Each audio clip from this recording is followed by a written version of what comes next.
इस देश की साइंटिफिक कम्युनिटी को बधाई देने के लिए खड़ा हूं। ऐसी कोई बात यदि उन्होंने कही है तो रिकॉर्ड से उसे डिलीट कर दिया जाना चाहिए। सिरे ले रहे हैं।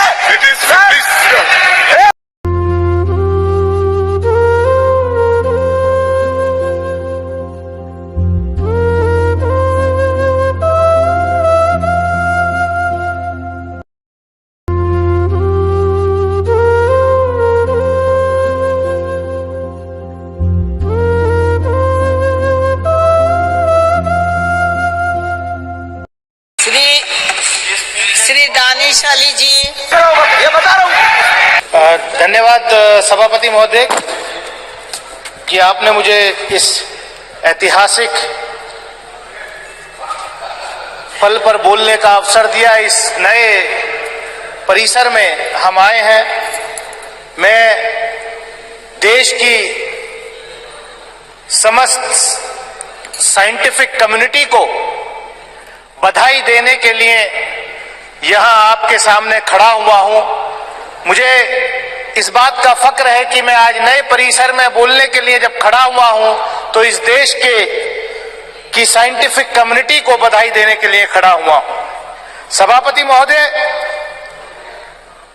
गवर्नेंस एक कंटिन्यूअस प्रोसेस है और मैं सुबह से बैठ करके अपनी आदत के मुताबिक, भले ही मुझे बोलना हो सदन में या नहीं, लेकिन मैं लगातार सदन में बैठने की कोशिश करता हूं। लेकिन मुझे आज अफसोस हुआ जब इस बधाई संदेश में भी शुरुआत यहां राजनीति से हो गई।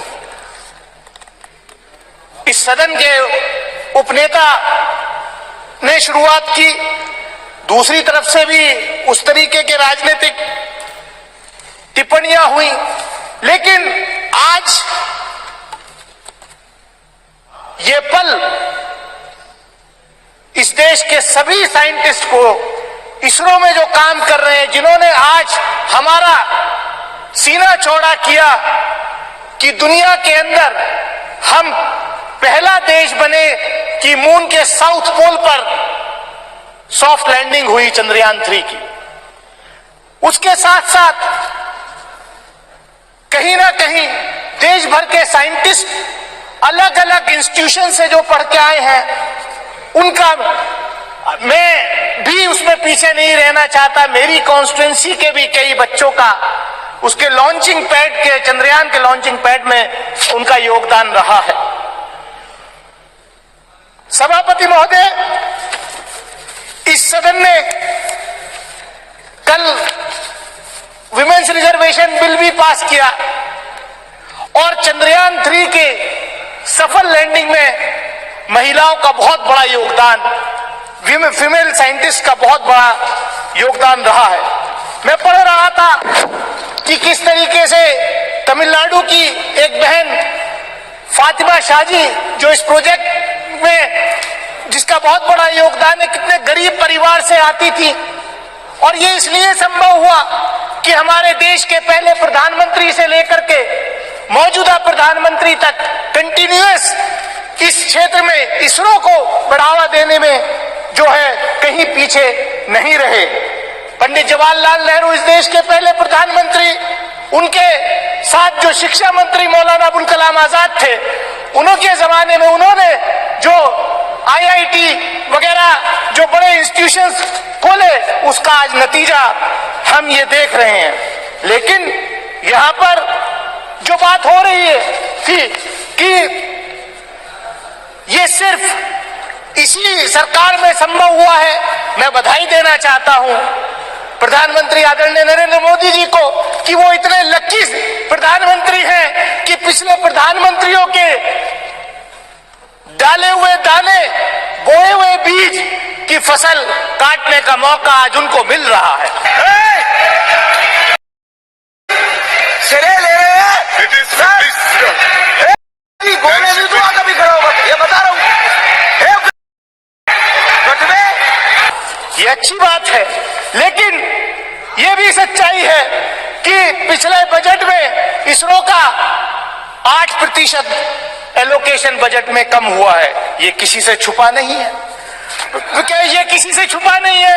और हमने देखा पिछले दिनों सभापति महोदय, इस सरकार में जिस तरीके के अपॉइंटमेंट्स हो रहे हैं, और मैं कंक्लूड कर रहा हूं, जिसमें कुछ ज्यादा है भी नहीं, मैं कंक्लूड कर रहा हूं। हमने देखा कि पिछले दिनों मंडी के आईआईटी के एक डायरेक्टर का वीडियो वायरल हुआ कि ये जो हिमाचल प्रदेश में जो बाढ़ फ्लड आया है, यहाँ जो भूस्खलन हुआ है, ये इसलिए हुआ है। मतलब आईआईटी का डायरेक्टर, ये सरकार कैसे अपॉइंटमेंट कर रही है कि वो कह रहे हैं कि क्योंकि ये लोगों ने यहाँ नॉन वेजिटेरियन इस देश में खाना शुरू कर दिया है, इसलिए जो है ये सब आपदा आ रही है। कैसी अनसाइंटिफिक बात लोग कर रहे हैं, और ऐसे लोगों के खिलाफ कार्रवाई। मैं सभापति महोदय, मैं इतना ही कहूंगा कि जो साइंटिफिक कम्युनिटी है हमारे देश की, उसको हमें जो है बढ़ावा देना चाहिए। मैं देखा, हम डिफेंस कमेटी के रूप में हम डीआरडीओ में गए के साइंटिस्ट से मिले थे। 4 साल तक उनका प्रमोशन जो है वो रोका गया था। हमने सवाल किया, खैर अब वो प्रमोशन जो है हो रहा है। तो मैं इतना ही कहूंगा कि यहाँ पर मैं कंक्लूड कर रहा हूँ, पोखरण के टेस्ट की बात हुई। 1974 में न्यूक्लियर का टेस्ट हुआ, बाद में वाजपेयी जी के नेतृत्व में भी वो पोखरण 2 हुआ, लेकिन पोखरण 2 की तैयारी नरसिम्हा राव जी के जमाने में हो रही थी। मैं रिकॉर्ड में कह सकता हूं कि देवेगौड़ा जी जब प्रधानमंत्री थे, फाइल आई थी उनके पास, लेकिन उनको एडवाइस किया गया, नहीं साहब हम करेंगे। आप श्रेय नहीं ले रहे हैं, श्रेय ले रहे हैं देश के वैज्ञानिक, श्रेय ले रहे हैं कभी खड़ा होगा, ये बता रहा हूं सर। ये जो श्रेय अगर जाता है तो देश के प्रधानमंत्री को जाता है।